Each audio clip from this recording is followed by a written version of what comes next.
Bago ko po simulan ang ating kwento, ay huwag po sanang kalimutang mag-subscribe at mag-like. Malaking tulong po yan sa ating channel.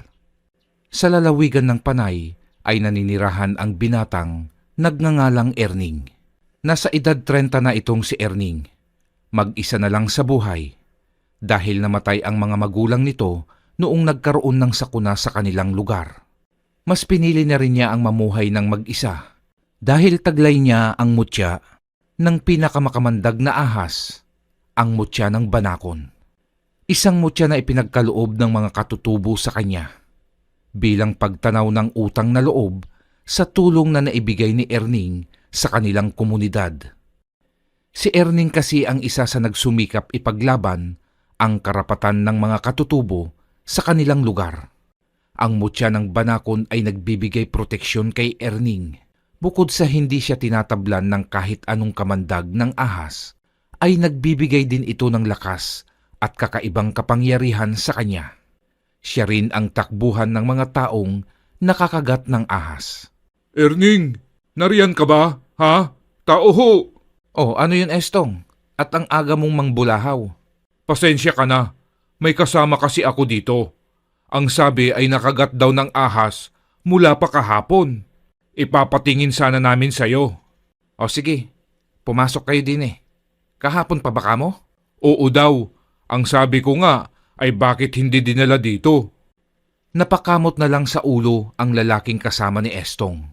Nang makapasok sila sa loob ng maliit na bahay nitong si Erning, ay namangha pa ito dahil sa mga patay na katawan ng ahas na nakadekorasyon sa dingding ni Erning. Napansin naman iyon ni Erning, kaya naman nagsalita ito. Huwag kang mag-alala, mga patay na yan, kaya hindi ka na matutuklaw niyan. Bakit ba kasi nagkokoleksyon ka ng mga ganyan, pare? Ako man minsan natatakot na eh. Hindi naman nagagalaw yan. Iba't ibang uri ng mga ahas yan, kaya nakadikit yan. Kita mo't kinabahan si Mading oh. Maupo ka na at tignan mo nangingitim na yang nakagat sa'yo. Buti nga at nagising ka pa. Oh, huwag mo namang takutin pare. Wala naman sigurong malakas na kamandag ang ahas na kumagat dito. Sinimulan na ni Erning ang pag-aalis ng kamandag dito. Pero sa awa ng Diyos, ay hindi naman pala makamandag ang ahas na nakatuklaw kay Mading. Namagalang dahil sa laki ng kagat nito. Ilang oras pang nagpahinga si Mading at pinagkape pa ito ni Erning. Matapos maubos ang kape, ay nagpasalamat na ito kay Erning. Sinamahan na rin ni Estong na makauwi si Mading. Nasa gawing kasukalan kasi ang bahay nitong si Erning, kaya natatakot din ang iba dahil baka may mabangis na hayop na nakatago. Sumabay na rin si Erning kina Estong para magpunta sa pinakamalapit na sapa upang manghuli ng isda, pero malayo pa lang si Erning ay may kakaiba na siyang nasisipat doon. Isa iyong magandang babae at nakatingin sa kanya at may matamis na ngiti sa labi nito. Nakasuot lang ito ng puting bestida. Nagpatuloy lang si Erning sa paglalakad palapit sa gilid ng sapa para ayusin ang dala niyang lambat. Habang inaayos nito ang lambat, ay napako naman ang tingin niya sa babae. Para bang hinahalina siya nito, pero wala siyang panahon sa mga ganong bagay. Hanggang sa mapansin ni Erning na unti-unti itong lumalapit sa kinaroroonan niya. Hindi ako nagpunta dito para maghanap ng asawa. Ulam ang pakay ko dito, kaya binibini, wala akong panahon sa isang tulad mo. Alam ko kung anong klase ka, kaya wag ka nang mag-aksaya pa ng panahon dahil naaamoy kita. Sa tinuran ni Erning ay napahinto ang babae sa paglalakad at ang kaninang maganda at maamo nitong muka ay napalitan ng mabangis at madilim na aura. Hindi na nagulat pa dito si Erning. Mabuti na lang at may dala siyang gulok na nasa kanyang baywang. Mabilis ang kilos ng babaeng aswang nang suguri nito si Erning. Kaya naman ginamit ni Erning ang talas ng mga mata at pakiramdam niya. Huli niya ang kilos ng babaeng aswang, kaya nasugatan niya ito sa braso. Nagulat ang nilalang dahil nahuli ni Erning ang galaw niya, at dahil yun sa taglay niyang mutya ng banakon. Isang atake pang muli ang ginawa ng aswang na mangdarangkal kay Erning.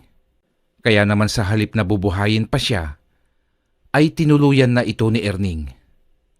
Paglapit nito sa lalaki, ay isinaksak naman ni Erning ang gulok niya at sapul ito sa leeg, kaya nabutas ang lalamunan ng mandarangkal na ikinamatay nito. Nilapitan pa iyon ni Erning para tiyakin na napatay nga niya ang aswang. Akala mo uto-uto ako? Ha! Nagkakamali ka ng inakit. Hindi ikaw ang magiging kahinaan ko. Makapanghuli na nga lang ng isda, baka mamaya wala pa akong mahuli kahit isa nito. Hinagis na ni Erning ang lambat sa di gaanong malalim na bahagi ng sapa.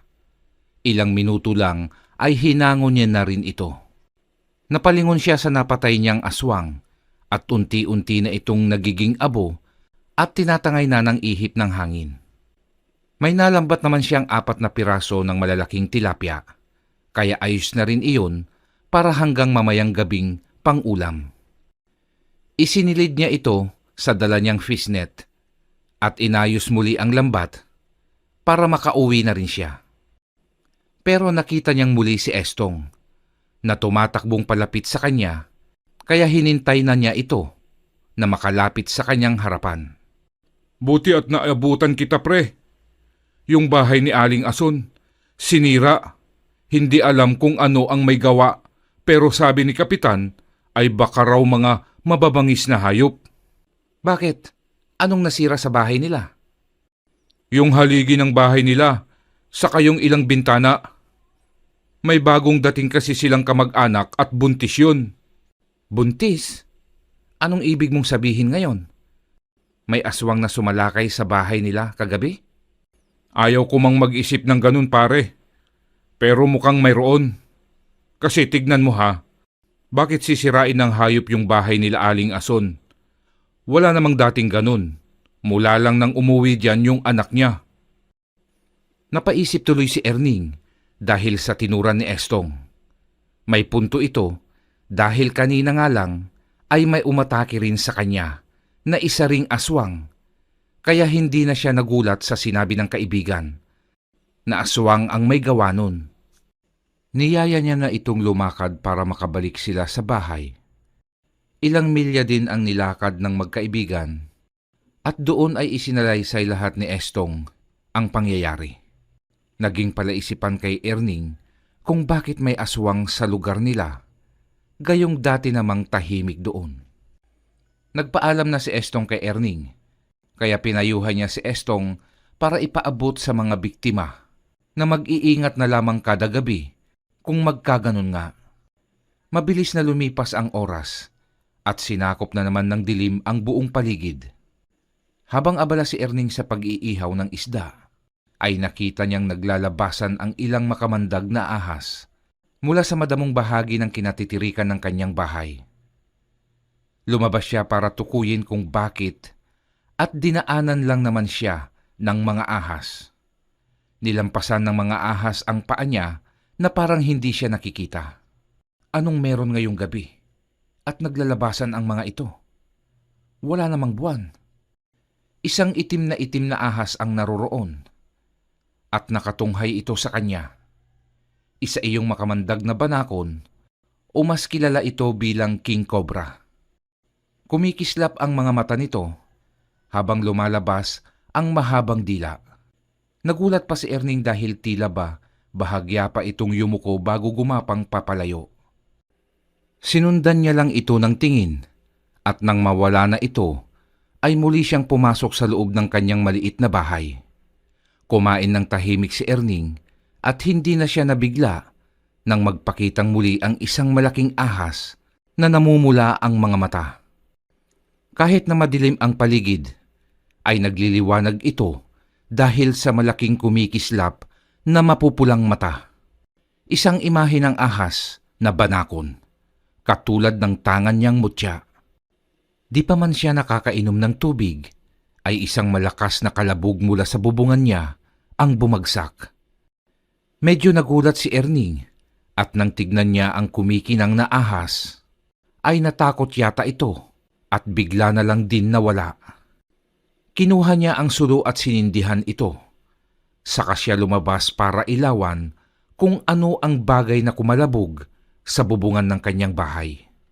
"Sino yan? May tao ba dyan? Magsalita ka! Alam kong nariyan ka lang at hindi mo maitatago ang iyong sarili." Ang husay ng iyong pang-amoy. Gusto ko lang patunayan kung totoo nga ba na hawak mo ang isa sa pinakamakamandag na mutya. "At bakit nais mong malaman? Sino ka ba at bakit interesado ka? Huwag mong sabihing isa ka sa salot dito sa aming baryo. Kung ako sa'yo, ay aalis na lang ako dahil wala kayong mapapala dito." Wala ka sa posisyon para utusan ako. Kayang-kaya kitang patayin dito, ora mismo. Natawa si Erning at biglang nagseryoso. Itinanglaw niya ang apoy ng sulo para luminaw sa kanyang paningin ang itsura ng lalaking kanyang kaharap. Isang payat at nakahubad na lalaki. Tiyak ni Erning na may balak ito sa kanya, kaya wala man siyang tangan na kahit ano, ay sapat na ang sulo at apoy para maitaboy niya ito. Ngumisi ang lalaking aswang at biglang umigkas ang mga kamay nito at tumulis na lang basta ang kanyang mga kuko. Kaya ang ginawa ni Erning ay umatras ng ilang hakbang, sa kanya ito hinintay na umatake. Sa isang kurap ay nasa harapan na niya ang aswang at isang malakas na kalmot sa muka ang natamo ni Erning. Nalasahan pa niya ang sariling dugo, kaya biglang uminit ang katawan ni Erning at humarap sa aswang na katunggali. Tila naman nakakita ng hindi kanais-nais ang kalaban nito dahil napaatras itong bigla. Isang malakas na puwersa ang lumabas mula sa katawan ni Erning at ang aura niya ay nagmistulang makamandag na ahas. Biglang nagwala ang aswang na lalaki at bago yun ay nakapagsalita pa ito. Totoo ngang tangan mo ang makamandag na mutya. Yun na ang naging huling salita nito at basta na lang itong nawalan ng buhay na tila may tumuklaw dito. Kasabay ng dumaang malakas na hangin ay nawala ang pag-iinit ng katawan ni Erning. Nakita niyang patay na ang aswang na kanyang nakaharap. Aba, anong nangyari? Ganun na ba ako nilukod ng tangan kong mutya? At hindi ko rin nakita kung bakit bigla na lang namatay ang aswang na ito. Nang maabo ang nilalang, ay pumasok na ng bahay si Erning at nahiga sa kanyang papag. Nakapikit pa si Erning nang makarinig siya ng pamilyar na tinig. Si Estong na naman, kaya napakamot ito sa ulo, sabay tayo sa higaan at binuksan ang bintana. Magandang umaga sa iyo, Erning. Nagising ba kita? Ang aga mo naman, Estong. Ano ba sa tingin mo? Mukhang di mo pa nga nakukuhang maghilamos ay narito ka na? Tapos na pare. Grabe ka naman. Lumabas ka muna at magugulat ka sa sasabihin ko. Ano ba yon? Sabihin mo na at lalabas na ako dyan. Maghihilamos lang ako kung makakapaghintay ka. Natuluyan na yung anak ni Aling Asun. Natagpuan kanina sa silid nito. Patay na. Hindi nakakibo si Erning. Naisip niya na hindi lang pala iisa ang mga salot sa lugar nila. Naisip nito na marami pala o di kaya naman isang angkan marahil. Naawa si Erning sa namatay na babae. Hindi niya sukat akalain na mangyayari ang ganun dahil buong akala nito ay hindi na babalik pa ang lumusob na aswang sa bahay nila Aling Ason. Ikinalulungkot ko. Bakit kasi hindi nila binantayan ito? Hindi ba't sinabi ko sa'yo ang dapat gawin? Sinabi ko naman sa kanila, Erning. Baka hindi sila naniwala, kaya ganun. Ano, pupunta ka ba mamaya? Hindi ako sigurado. May kalayuan din kasi yun. Masyado na akong gagabihin, pero titignan ko pa rin. Sige pare, hihintayin na lang kita doon. Matulog ka na ulit, loko-loko. Sa palagay mo ba ay makakatulog pa ako nito? Sige na, umuwi ka na. Bumalik si Erning sa bahay na puno ng pagtataka. Naisip nito na malamang ay uulit pang muli kung sino man ang gumawa nun sa isa niyang kababayan. Kaya nagkaroon siya ng isang plano sa isip. Tiyak niyang babalik ito para mambiktimang muli. Bumaba siya sa kabayanan ng makapananghali para hindi siya abutin ng gabi. Nakiramay siya sa mga naabutan niya doon at maluwag naman sa loob ng mga naroon na tanggapin ang maliit na halaga na kanyang dala. Nakikiramay ho ako, Aling Ason. Maari ho bang magtanong? Ilang beses na ho itong nangyari bago namatay ang anak nyo? Napaiyak pa ito bago sumagot kay Erning. Hinagod naman nito ang likod ng ginang bilang pampalubag loob. Mas lalo tuloy itong umiyak at sakto ang pagdating doon ni Estong, kaya tumango siya dito. Matapos makiramay ni Erning sa ginang, ay lumapit si Erning kay Estong. Sinabihan niya ito na ipaalam sa iba na dapat ay mag-ingat kada sasapit ang dilim sa baryo nila. Kinakabahan ako sa mga lumalabas dito ngayon sa ating lugar. Dati ay wala naman. Yun nga rin ang ipinagtataka ko, Estong. Bakit sila nandito at pumapatay? Isa lang ang ibig sabihin nun, kaya sila nandito. Dahil siguro mayroon silang nakikita dito na may kakayahan na labanan sila. Sino naman yun, Jose? Mayroon ba ditong superhero? Sigurado akong meron, Estong. Maaaring gusto nilang patayin ang taong alam nilang magiging sagabal sa kanilang paghahasik ng lagim. Natahimik ang dalawa. Nakatingin lang si Erning kay Jose. Palagay niya ay may alam din ito sa mga kakayahan ng mga may tangan ng mutya. Sumulyap sa kanya si Jose, kaya tinignan niya ito. Bago pa man magdilim ay umalis na si Erning sa burol. Nais din kasi nitong makapagpahinga ng maaga dahil marami pa siyang gawain kinabukasan. Hindi na rin nagpaalam pa si Erning sa mga ito dahil ayon sa pamahiin noon ay masamang nagpapaalam sa namatayan. Iniwan na niya sina Estong at Jose. Habang pauwi si Erning, ay nadaanan ni Erning ang isang grupo ng mga naggagandahang babae na nakatayo sa poste ng ilaw. Kaya naman habang palampas siya, ay tinanaw naman niya ang mga ito. Kahit pa sabihing madalang lang siyang bumaba ng baryo, ay sigurado siyang mga dayo ang mga babaeng yun. May napansin pa siyang dalawang lalaki na lumapit sa mga ito, kaya naman nagdiretso na itong umuwi. Bago siya makalayo ay dinig pa nito ang tawanan ng mga babae kasama ang dalawang lalaki.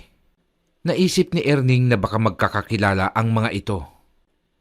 Niyaya ng 5 babae ang dalawang lalaki na lumapit sa kanila sa medyo malayong lugar. Lugar na hindi gaanong nadadaanan ng ibang tao.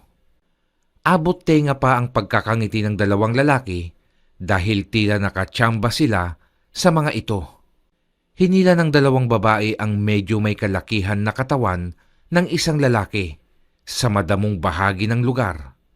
Tuwang-tuwa naman ito dahil bukod sa makinis na ang mga ito ay magaganda pa. Isinandal siya ng dalawang babae sa katawan ng puno kaya napapikit pa ang lalaki dahil hayok din ito sa laman. Medyo nakainom pa ng alkohol kaya mainit ang katawan nito. Sinimulan siyang halikan ng dalawang babae sa magkabilang leeg kaya halos tumirik pa ang mga mata nito. Kaya hindi na nakapaghintay ang lalaki at sinunggaban niya ito agad sa labi. Umikot naman ang isa sa likod ng lalaki habang hinahagod ang likuran ng lalaki. Hanggang sa hindi na nito napansin na bigla na lang nagbago ang itsura ng mga babae. Mula sa magagandang kaanyuhan kanina ay napalitan ng nakakatakot at nakakadiring itsura. Kulubot ang mga balat at mabaho ang hininga. Halos hindi makagalaw ang lalaki dahil sa takot at gulat kaya agad siyang sinakmal sa leeg na ikinasirit ng dugo nito. Nilapa ito ng 2 aswang na kung tawagin ay mga mandarangkal. Ganon din ang nangyari sa isa nitong kasama, pero ang kaibahan lang nila ay nakasigaw ito at nakatakbo. Ngunit agad din siyang nahuli at hinilang muli sa kasukalan at doon nilapa at inubos ang lahat ng lamang loob. Napahinto pa itong si Erning dahil tila may naulinigan siyang isang sigaw. Guni-guni ba yun? O mayroon talagang sumigaw? Bulong niya sa sarili at isang beses pa nga na lumingon si Erning para kung sakaling may sumigaw muli ay maririnig niya ito. Pero hindi na iyon naulit pa, kaya nagdesisyon na siyang magpatuloy sa pag-uwi ng bahay. Pagdating ni Erning sa bahay niya, ay nakita pa nito na nag-alisan ang ibang mga ahas na naroon sa pinto niya. Pagpasok ni Erning ay hindi niya nagawa pang kumain ng hapunan. Agad na itong natulog para makapagpahinga na rin. Samantalang sa bayan ay may naaamoy ang ilang residente na kung anong malansang amoy na hatid ng hangin. Kaya naman pinasok nila ang mataas na damo at doon tumambad sa kanila ang lasog-lasog na katawan ng dalawang lalaki. Halos masuka ang ilan sa nakita nila. Ano kaya ang may gawa sa mga yan? Diyos ko po! Nakita ko pa kagabi sa lamay ang dalawang yan ah. Ayan na nga ba ang sinasabi ko? Dapat mag-ingat talaga tayong lahat dahil hindi natin alam kung ano ang pumatay sa mga yan. Jose, hindi kaya mga aswang ang may gawa nito? Isipin mo ha, nung mamatay ang anak ni Aling Ason ay wala na ang bata. Itong dalawa, tignan mo sila. Kailangan na nating maipagbigay alam ito sa kinauukulan nang maaksyonan nila agad. Magdadala ng takot ito sa mga naninirahan dito sa atin. Kailangan na malaman ito ni Erning. Pupuntahan ko siya. Bulungan ng mga tao ang umalingaw-ngaw nang makaalis si Estong. Habang wala naman tigil sa pag-iyak ang asawa ng isa sa mga napatay nang hindi malaman kung sino ang may gawa. Lakad takbo ang ginawa ni Estong habang patungo sa bahay ni Erning. Nangilabot pa nga ang binata nang makakita ng ahas sa isang sanga habang palapit siya. Erning! Pare! Oh, Estong! Ang aga mo na naman ah! Oh, ano bang atin? Bakit di ka lumapit dito? Pare, may ahas oh! Baka mamaya tuklawin ako! Hindi yan! Tuloy ka! Kinakabahan pa si Estong habang papasok. Sa kanya sinabi ang pakay. Nagulat si Erning sa ibinalita ng kaibigan niya. Napabilis pa nga ang tingin niya dito dahil nakita pa niya ang dalawang lalaki na sumama nga sa 5 kababaihan. Hindi hayop ang may gawa nun sa dalawa. Kitang-kita ko kagabi kung sino ang kasama nila. Talaga pare? Sino ang mga yun? 5 babae pare. At may palagay akong hindi sila pangkaraniwan. Maaaring aswang na kung tawagin ay mga mandarangkal. Nang aakit sila marahil para magkaroon ng biktima. At nadali nila ang 2 hayok rin sa laman. Aswang na mandarangkal? Dito sa atin pare? Huwag mong sabihin na lalaki ang pinupuntirya nila. Ganun na nga Estong. Dahil magaganda silang babae sa araw, ginagamit nila marahil ang alindog nila para doon. Natahimik si Estong. Ibabalita na lang niya ito para maging alerto ang iba. Nagtagal pa doon ang binata ng ilang oras. Nang makaalis si Estong, ay umalis din naman si Erning para manguha ng mga panggatong. Abala ito sa pangangahoy nang biglang lumakas ang hangin, kahit na napakainit ng panahon. Nakatingala ito dahil tirik naman ang araw, kaya nagtaka siya kung bakit tila may ipo-ipo sa malapit kung saan siya nakatayo. Isang mabilis na pagtakbo ang nakita nito, kaya agad niya iyong sinundan ng tingin. Nang luminaw ang imahe ng hayop na may mabilis na kilos, ay doon lang niya napatunayan na isa itong malaking baboy ramo. Sa laki nito ay nagulat si Erning dahil sa liksi nitong kumilos. Huminto ito sa harapan ni Erning kaya napagmasdan niya ang anyo ng baboy ramo. May makapal itong balahibo sa batok hanggang sa buntot at medyo nagulat pa ito nang mag-anyo itong tao. Isang lalaki nakita ang kabuuan. Sino ka at bakit mo ako minamanmanan? Alam kong isa kang uri ng aswang. Nais ko lang matukoy kung totoo nga na may hawak kang mutya. Nakarating kasi sa akin na malakas daw ang taong may taglay ng mutya ng isang banakon. At ano naman ang pakialam mo doon? Hindi kita kilala. Kaya ano ang dahilan mo? Malaki ang pakialam ko dahil kabiyak ko ang pinatay mo, hangal. Kaya magbabayad ka ngayon. Kayo ang mga hangal. Dahil pumasok kayo dito sa aming lugar. Para ano? Para ubusin kaming lahat? Pwes, nagkakamali kayo.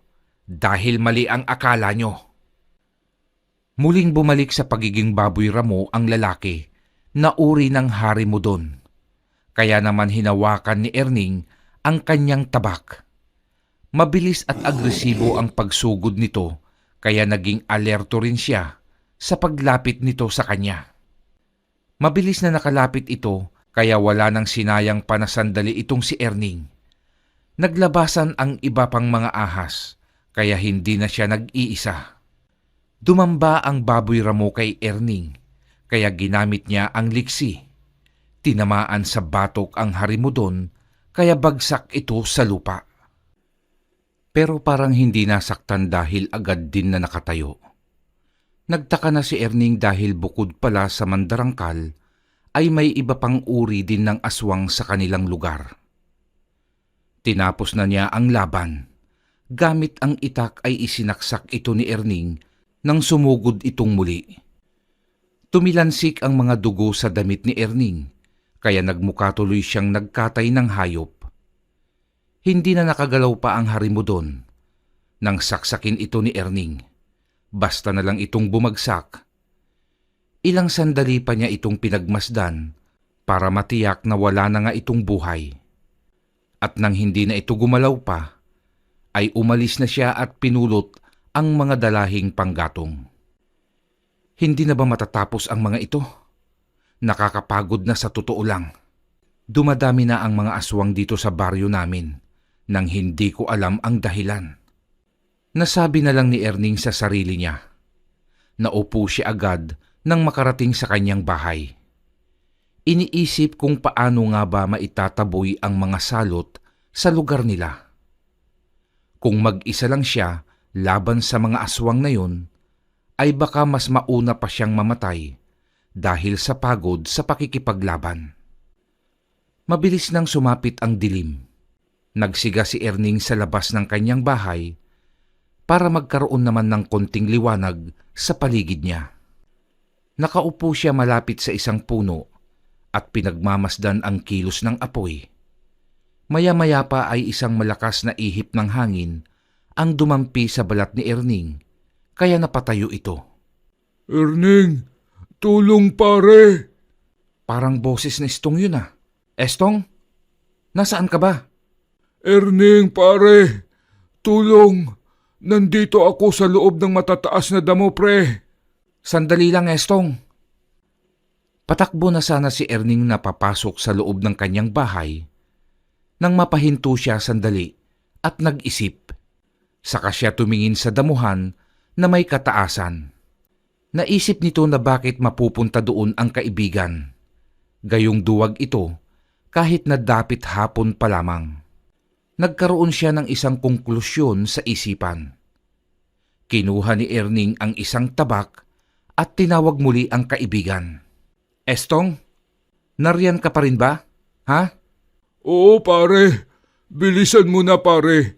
Tulungan mo na ako dito. Sige, ayan na ako. Hintayin mo ako dyan. Huwag kang aalis dyan para makita kita. Basta bilisan mo na Erning. Kanina pa ako dito. Ano ka ba? At doon nga napagtanto ni Erning na hindi yun si Estong. Boses nga ng kaibigan niya, ngunit hindi naman ganun magsalita ito. isang nagpapanggap at ginaya ang boses ng kaibigan niya para hulihin siya sa isang patibong. Pero matalino siya dahil ramdam nito agad na may panganib. Lumabas mula sa puno kung saan siya kanina nakaupo ang isang itim na ahas na kumikinang, at isa lang ang ibig ipahiwatig nito. May panganib at isang babala ang pagpapakita nito sa kanya. Naglakad si Erning papasok sa damuhan kahit alam niyang isa itong patibong. Tangan niya ang tabak kaya hindi siya takot kung anuman ang naghihintay sa kanya. Malakas na ihip ng hangin ang dumampi muli sa balat nito at nagulat na lang siya nang dambahin siya ng isang nilalang kaya nabitiwan nito ang hawak niyang itak. Isang naglalaway at may matutulis na ngipin ang nilalang na dumamba sa kanya. Hindi nagpatalo si Erning at sinabayan niya ang lakas nito. Nagbago ang mga mata ni Erning at nagmistulang mga mata ng isang makamandag na ahas. Napatigil ang aswang na nasa ibabaw ni Erning at tila natakot pa nga ito. Kaya nakakuha ng pagkakataon si Erning na abutin ang itak at sakto nang makuha niya ito, ay itinarak niya agad sa likod ng aswang kaya nagsisisigaw ang nilalang. Sinipa pa niya ito ng malakas kaya napatilapon ito at tumama sa isang malaking puno. Tumayo si Erning saka ito nilapitan. Hindi halos makatayo ang aswang dahil bumaon ng husto ang tabak na nasa likod nito. Tagos sa harapan niya kaya unti-unti itong nawalan ng buhay. Sinipa niya ito para mahugot ang tabak sa likuran ng napatay niyang aswang. Hiningal din si Erning kahit papaano dahil sa biglaan niyang pakikipaglaban. Alam niyang ganun ang kahahantungan pero hindi niya inakala na biglaan ang gagawing pag-atake sa kanya. Wala nang ningas ang siga nang makalabas siya sa damuhang matataas kaya madilim na sa paligid. Mabuti na lang at may buwan kaya medyo kita pa rin niya ang paligid. Ilang saglit pa siyang naupo sa kahoy na malapit sa siga at nakiramdam sa paligid. Pagpasok nito sa loob ng bahay ay nagpalit agad si Erning ng damit para makapagpahinga na. Sa pagod niya ay agad siyang hinila ng antok at nagising na lamang ito kinaumagahan na. Paglabas niya ng bahay ay agad nitong nilinis ang pinagsigaan. Pre, himala yata at naabutan kita dito sa labas ngayon. Ano na namang problema, pre? Napalaban pa ako kagabi. Ha? Dito mismo? Aswang yun malamang. Oo. At ikaw ang ginaya. Akala yata ay madali niya akong malilin lang. Marami ng aswang ang nagkalat dito sa atin. Kaya mag-iingat ka. Huwag basta-basta maniniwala sa mga nakikita. Nakakatakot na talaga ngayon, pre. Tama si Jose, nasa paligid lang silang lahat. Ano pala ang sadya mo, pre? Magtatanong lang sana ako tungkol sa mga patayang nangyayari. Kung sino kaya ang may gawa. Pero sa tingin ko ay nasagot na ang aking katanungan na mga aswang nga ang pumapatay. Isang linggo ang lumipas buhat ng may patayan sa kanilang bayan.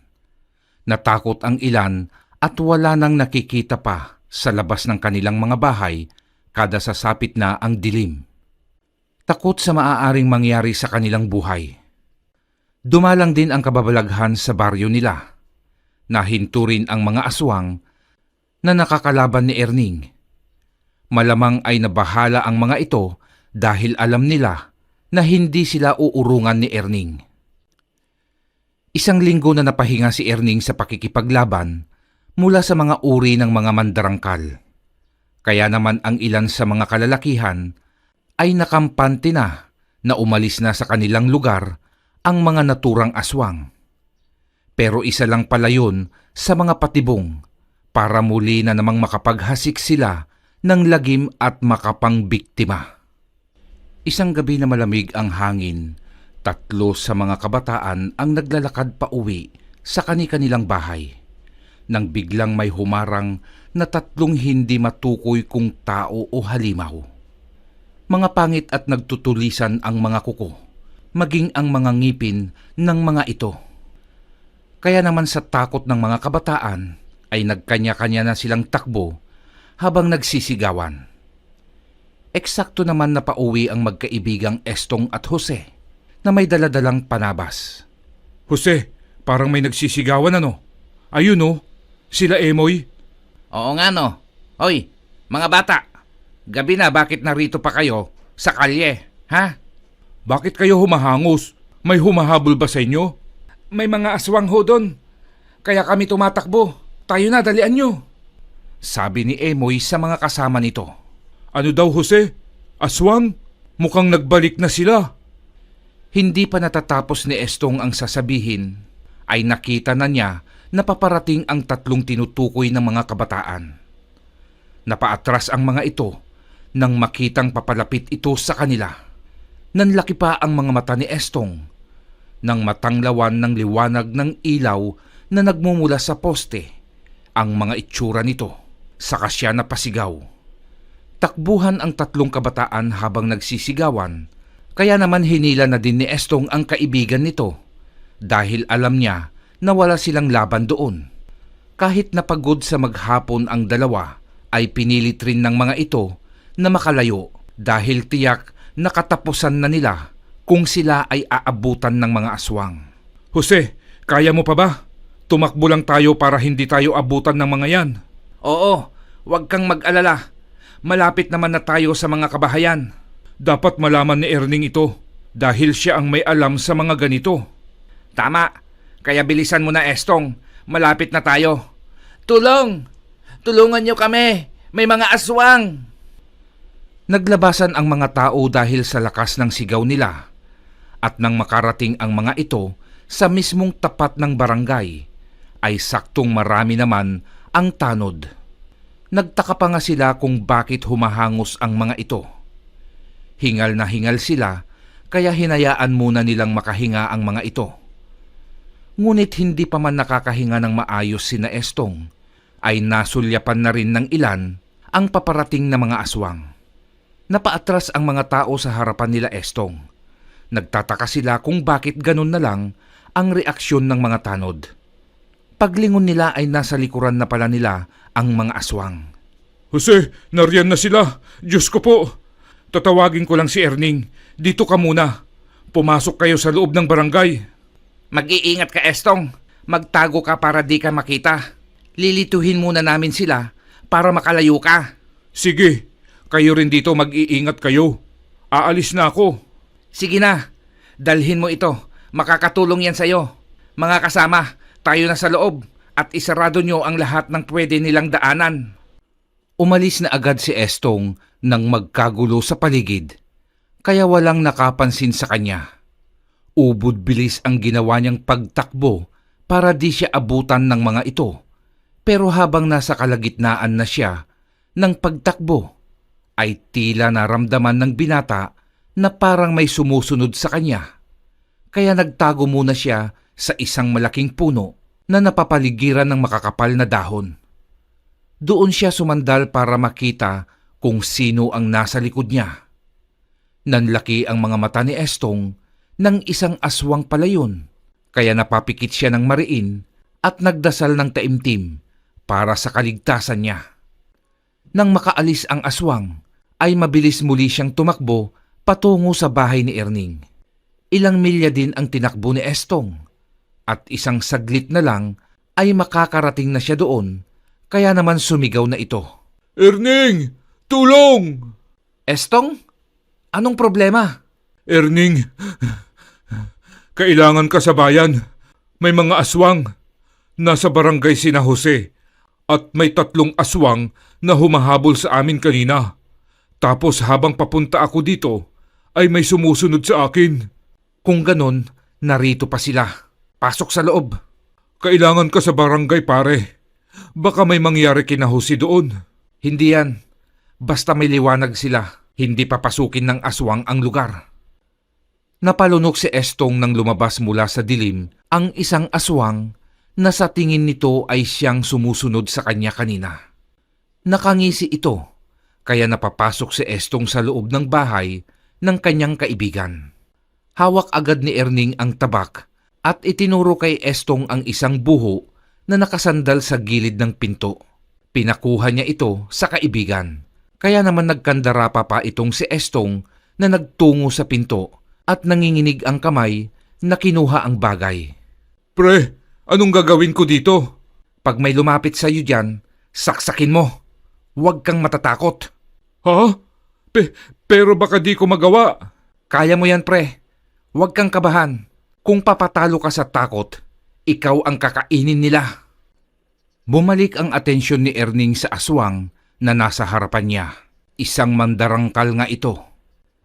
Naglipa na ang mga uri ng mandarangkal sa lugar nila, kaya hindi nito lubos maunawaan kung bakit.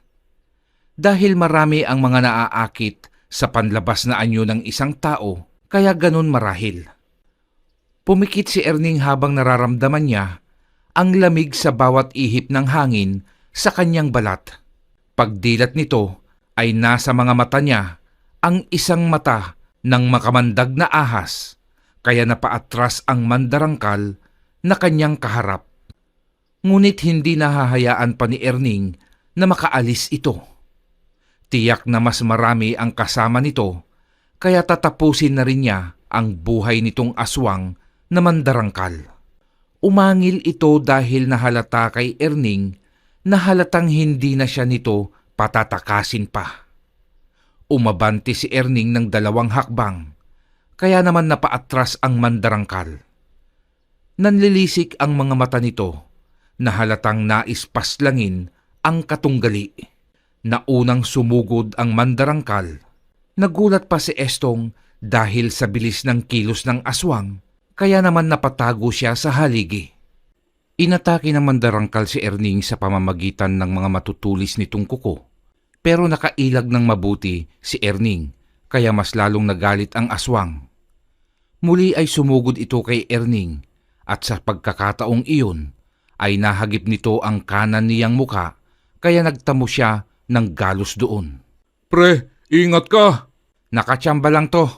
Manood ka lang dyan. Marami pa ang mga katulad nito. Naniniwala ako sa iyo, pre. Basta't narito lang ako sa likod mo.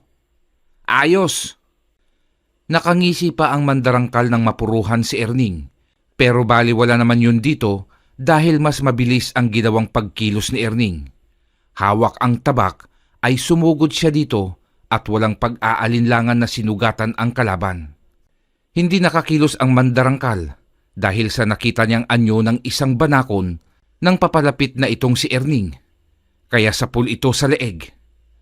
Pumulandit ang dugo nito sa damit ni Erning. Napasigaw naman si Estong dahil napuruhan ito ng kaibigan niya.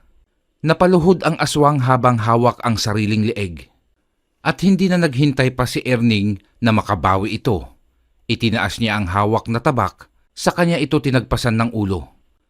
Laglag ang ulo ng aswang sa paanan nito habang nabuwal ang katawan niya sa gawing puno. Takbo palabas si Estong para tignan kung talaga bang napatay ito ni Erning. At nang matauhan ay agad niyang niyaya si Erning sa baryo. Dahil naalala niya ang kaibigan at iba pang tao. Pre, sila Jose, baka kung ano na ang nangyari sa kanila. May 3 mandarangkal din doon. Tayo na. Tara, yung buho hawakan mo. Panlaban din natin yan sa mga aswang. Hindi natin masisiguro ang ating lakad. Baka mas marami pa ang mga nasa paligid. Kung ganun, baka hindi lang ito ang narito ngayon. Ganun ba, Erning? Pero paano sila Jose? Oo, pero aalis pa rin tayo. Tutulungan natin sila kaya tayo na habang maliwanag pa ang buwan. Erning, sa tingin mo, kaya natin kung may makakasalubong tayo mamaya? Hindi na sumagot si Erning. Basta tumakbo na lang sila para makarating sila agad sa bayan. Maayos naman ang naging lakad nilang dalawa. Pero naroon pa rin ang takot nila na baka may sumulpot, kaya tinalasan ni Erning ang kanyang pakiramdam. Malapit na sila nang may makasalubong silang babae na puno ng dugo ang katawan. at sira ang suot na damit. Naawa si Estong kaya balak sana nitong lapitan ang babae. Pero hinarang ni Erning ang braso niya kaya napahinto si Estong. Tinignan pa niya ang kaibigan nang may pagtataka. Pre, ano ka ba? Kailangan niya ng tulong oh. Tulungan natin. Kawawa naman yung babae. Hindi pare, tignan mo siyang mabuti. Hindi ka ba nagtataka? Ang damit niya lang ang may dugo pero wala naman siyang sugat. Ano bang sinasabi mo, Erning? Huwag mong sabihin sa akin na... Napahinto ang pagsasalita ni Estong at napatitig sa kaibigan niya. Sabay tingin sa babaeng nais niyang tulungan. Doon niya napagtanto na tama ito. May dugo lang ang damit nito pero wala namang bakas na may sugat nga. Pinagmasdan pa ni Estong ng mabuti ang babae. Pati pala ang mukha nito at maging ang bibig ay may dugo rin. Kaya doon niya napagtanto ang nais ipahiwatig ng kaibigan niya. Humihingi ng tulong ang babae at nagkunwari pa na hindi makalakad ng maayos. Tama ka pre, pasensya ka na. Nadala lang ako sa awa ko at takot. Humanda ka. Malamang ay bitag ito. Kailangan na nating magmadali. Basta sabihin mo lang pre, kung ano ang maitutulong ko. Handa ako, Erning. Tumango si Erning kay Estong, kaya humarap silang sabay sa babae na kanina lang ay nagkukunwaring hindi makalakad ng maayos. Hindi na nabigla si Erning nang makita itong diretsyo ng nakakatayo at nakangisi pa sa kanila ngayon. Unti-unti itong nagpapalit ng anyo mula sa magandang babae patungo sa pangit at kulubot na anyo. Nanlaki pa ang mga mata ni Estong dahil doon. Tama nga si Erning, nagpapanggap lang ito para makapambiktima ng mga gaya nilang lalaki. Nagkaroon ito ng mahabang buhok at ang mga ngipin nito ay nagmistulang patalim na matatalas. Kahit ano ang makagat nito, tiyak na madudurog dahil sa talim at tulis ng mga ngipin. Naglalabasan ang laway nito sa bibig na tila ba gutom na gutom sa laman na katulad ng sa kanila. Ito ang naunang umatake kaya naman nagtago si Estong sa likod ni Erning. Tangan ang tabak ay sinalubong ni Erning ito kaya nagtago si Estong sa likod ng poste habang hawak ang buho sa kabilang kamay nito. Umangil ang aswang kaya mas lalong nangilabot si Estong dahil nakakatakot ang tunog nito sa kanyang pandinig. Kitang-kita ni Estong kung papaano makipagsabayan si Erning sa aswang na kung tawagin ay mandarangkal, kaya naman lumakad siya patungo dito para tulungan ang kaibigan niya. Maya-maya lang ay isa pang aswang ang nagpakita sa kanila kaya hindi tuloy alam ni Estong kung paano ihahakbang ang mga paa dahil tila napako ito sa kinatatayuan niya.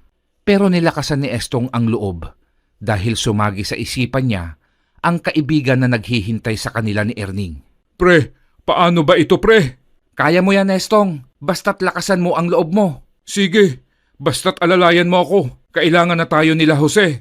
Sumugod ang isa pang aswang, kaya halos nanlaki ang mga mata ni Estong dahil hindi pa niya alam kung papaano ito lalabanan. Tinignan niya si Erning at abala ito sa pakikipaglaban. Muli niyang tinignan ang aswang na papalapit sa kanya at malapit na pala ito sa kanyang kinaroroonan. Kaya naman hinawakan niyang mabuti ang buho at nagdasal ng taimtim na sana ay makalampas siya sa isang pagsubok. Sinakmal siya ng mandarangkal at ang buho na hawak niya ang ginawa niyang pananggalang dito. Nakagat ng aswang ang katawan ng buho pero hindi yun binitiwan ni Estong. Ganyan nga Estong, lumaban ka. Kaya nating dalawa to. Kuha ko pre, ako na ang bahala dito. Basta tapusin na natin sila. Yun nga ang gagawin natin. Hindi na sila sisikatan ng araw pa. Nagpatuloy ang magkaibigan para makipagtunggali sa aswang na uri ng mandarangkal. Walang ibig magpatalo sa bawat isa, kaya naman hindi nag-aalis ng tingin si Erning sa mga aswang na nasa harapan nila. Sabay na sumugod ang mga ito, kaya naman nakipagsabayan na doon si Erning. Napanganga si Estong sa liksi at bilis ng kaibigan dahil noon niya lang ito nakitang nakipaglaban. Sa isang kilos pa ni Erning ay wala nang nagawa pa ang isang aswang dahil pinutol nito ang isa niyang braso. Nagwala ito dahil sa sakit. Ang panghuling ginawa ni Erning ay itinarak niya mismo sa likod ng mandarangkal ang tabak kaya napaliyad ito at napasubsob sa lupa. Pilit inaabot ang patalim na nakabaon sa likod niya. Napabaling naman ang tingin ni Estong sa isa pa pero umatras ito at mabilis nang umalis. Hawak ang buho ay mabilis na isinibat ito ni Estong, pero hindi na ito umabot pa dahil mabilis ang kilos ng mandarangkal. Tayo na, Estong. Siguradong magsusumbong yon. Tayo na kay Jose. Tama ka, Erning. Tara, nasa barangay sila at alam ko may 3 aswang pang naroroon. Kung ganun ay huwag na tayong mag-aksaya pa ng oras. Baka maabutan pa natin sila doon. Nagmamadaling tumakbo ang magkaibigan para matulungan ang mga tao. Bakas ang pag-aalala sa mukha ni Estong. Kinakabahan man ay kailangan niyang maging matapang para dito. Ilang pagtakbo pa ay narating na nila ang barangay. Nagtago muna sila sa isang kubli. At tama nga ang hinala nila. Naroon ang isang mandarangkal na tumakas kanina lang. Nakita ni Estong na may tao sa loob dahil maliwanag doon. Nakasilip naman si Jose kaya nakahinga siya ng maluwag dahil ligtas ito. Pero nabulahaw ang mga ito ng isang malaking nilalang ang nasa bubungan ng barangay. Tila ba nais pang sirain iyon? Nabahala si na Erning dahil marami nga ang naroon habang dalawa lang sila. Kaya umisip ng paraan si Erning. Alam niyang dihado sila dahil dihamak na mas malakas ang mga ito at isa pa ay masyadong mahina ang loob ni Estong. Anong gagawin natin, pre? Baka hindi natin kayanin ang mga yan. Makakaya natin yan. Basta magtiwala lang tayo sa isa't isa. Lilituhin ko sila. Lalabas tiyak ang iba. Kaya ang gagawin mo, palabasin mo sina Jose para makakuha sila ng ibang gamit sa barangay. Gaya ng lubid. Tama yun. Dapat may lubid para mahuli natin sila. Sige, ako na ang bahala dun, Erning. Mag-iingat ka ha. Ako nang bahala sa sarili ko. Lumabas si Erning mula sa pinagkukublihan nila at tinawag ang mga ito. Nakuha naman niya ang atensyon ng mga mandarangkal na nasa bubungan kaya umangil ang mga ito at maliksing lumundag pababa para makatapak sa lupa. Nagngangalit ang mga ngipin nito at naroon din ang nakatakas kanina. Lumiwanag ng husto ang buwan kaya nakita niyang nakapasok na si Estong sa loob ng barangay. At alam ni Erning na ginawa na nito ang sinabi niya. Mula sa malayo at madilim na paligid, ay isang ingay ang narinig ni Erning. Tila ba isang huni ng makamandag na hayop. At hindi nga ito nagkamali. Nakapulupot sa puno ang isang itim at kumikinang na ahas. Isang banakon. Mas lalong umingay ang mga mandarangkal dahil doon. At nagkaroon ng lakas ng loob itong si Erning dahil alam niyang nakabantay ang mutya sa kanya. Umihip ang malakas na hangin at sinabayan iyon ng paglusob ng 2 aswang. Tumayo si Erning ng maayos at hinintay na makalapit ang mga ito. Umilaw ang talim ng tabak kaya nasilaw doon ang malapit ng aswang na nakadaop niya. Paglapit nito ay siya niya agad hinalipas ng talim ng tabak kaya muntik nang matapyas ang nguso nito. Maliksi lang na nakaiwas ito agad. Galit na galit ang aswang dahil muntikan na siyang maputulan ng nguso. Parating na naman ngayon ang isa pa at ang isa ay balak na rin na sumugod. Kaya naman mas tinalasan ni Erning ang sariling kilos. At nang dadakmain na siya ng isa ay agad siyang nakaiwas dito. Kaya tumama ang tabak na sakto sa mukha ng isang mandarangkal. Malakas itong sumigaw dahil laglag ang ilalim na baba nito. Paglabas nila Estong ay nanlaki pa ang mga mata nito habang may hawak nga itong lubid at may nakalagay na mga bato at kahoy sa mga dulo. Tumango si Erning para hudyat ng pagkilos nila Estong. Isang mabilis na pagsugod muli ng isa pang aswang. Kaya naman pagharap ni Erning dito ay natakot ang mandarangkal dahil may imahe ng malaking mukha ng ahas ang likuran ni Erning. Kaya hindi nito napaghandaan ang pag-atake niya. Sinaksak siya ni Erning sa tiyan kaya sumabog ang dugo sa loob ng bibig nito. Erning, heto na ang lubid. Sige, iayos niyo na. Erning, mag-ingat ka. Sabihan mo lang kami agad. Hintayin niyo ang hudyat ko, Estong, Jose. Pumayag ang mga ito sa kasunduan. Nakatayo pa rin ang isang mandarangkal sa gitna na akala mo ay Reyna na naghihintay ng pagkain. Naroon pa rin ang makinang na banakon sa malaking sanga ng puno na tanging si Erning lang ang nakakakita. Sumugod na ang huling aswang na nakatayo sa gitna. Maging sina Estong at Jose ay hindi nakita ang kilos ng aswang sa sobrang bilis nitong kumilos. Nagulat na lang sila nang tumilapon si Erning sa di kalayuan. Pre, tayo! Kaya mo yan! Tumahimik ka, Estong. Alam ni Erning ang gagawin niya. Hintayin na lang natin ang hudyat niya. Sige, nauunawaan ko. Baka lang kasi kailangan niya ng tulong natin. Magtiwala tayo sa kanya.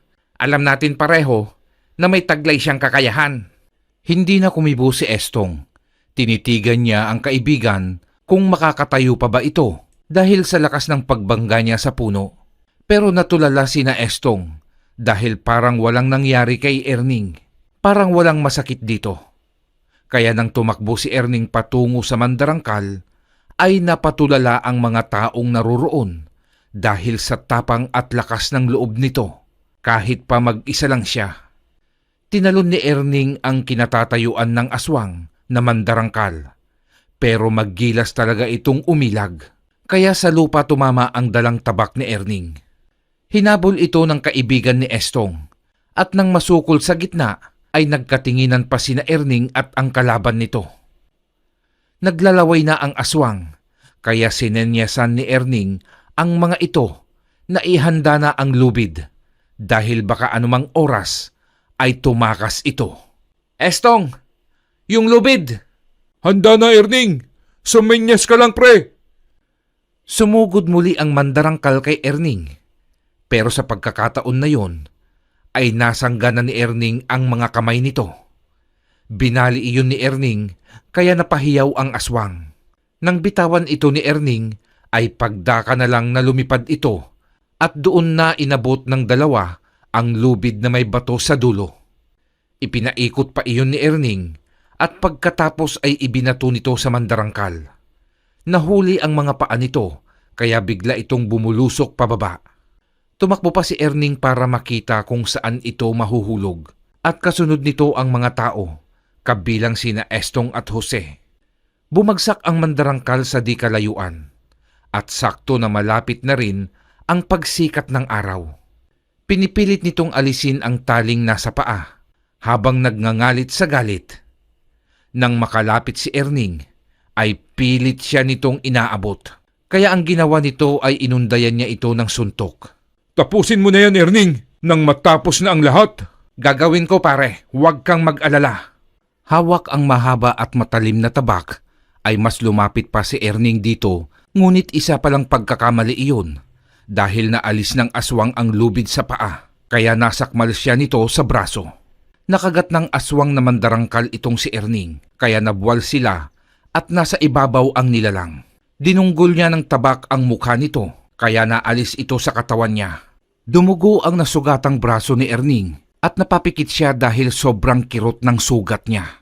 At nang dumilat siya ay nasa mga mata niyang muli ang isang pares ng mga mata ng isang ahas na banakon. Tumayo si Erning at sa galit na nararamdaman nito ay tila ba nasa likuran lang niya ang ulo ng isang banakon. Napaatras ang aswang kaya iika-ika itong naglakad at sa isang iglap lang ay nahuli agad ni Erning ito at hindi na pinatagal nito ang paghihirap ng aswang. Inundayan ni Erning ng hawak niyang tabak kaya naputol ang ulo ng mandarangkal. Gumulong ito sa paanan ni Erning at isang tagapa ang ginawa nito sa naiwang katawan. At sa isang iglap ay lumakas ang hangin. Hudyat na naitaboy na niya ang masasamang nilalang. Tinignan ni Erning ang isang malaking sanga kung nasaan kanina ang malaki at kumikinang na itim na ahas. Pero wala na ito doon. Pre, anong tinitignan mo dyan? Wala naman pre. Natalo mo ang mga aswang. Ang galing mo, pare. Oo nga eh. Sa wakas, wala na sila. Matatahimik na tayong lahat ngayon. Ang husay mo, Erning. Binabati ka namin sa galing mo. Wala yun pare. Para sa ikatatahimik nating lahat. Ngayon, tapos na talaga ang laban. Wala na ang mga aswang dito. Umuwi na ang mga tao na nakasaksi sa katapangan ni Erning. Maging si Estong ay binati rin dahil sa katapangan at lakas ng loob. na lumaban kasama ng kaibigan niya. Sa bawat buhay ay palaging ingatan ang lahat ng mga nakakasalamuha. Hindi porket maganda sa paningin at maayos na ang ipinapakitang kalooban, ay agad ka nang magtitiwala. Dahil minsan, sila pa ang may itinatagong lihim. Kaya maging maingat sa mga dayo at bagong mukha na nakikita. Matutong mangilatis ng itsura at kilos dahil hindi mo alam na sa harapan mo na pala ang papatay sa'yo. Wakas! Marami pong salamat sa inyong pakikinig mga kakilabot. Dumako na po tayo sa ating shoutout. Shoutout po sa lahat ng ating subscribers at silent listener.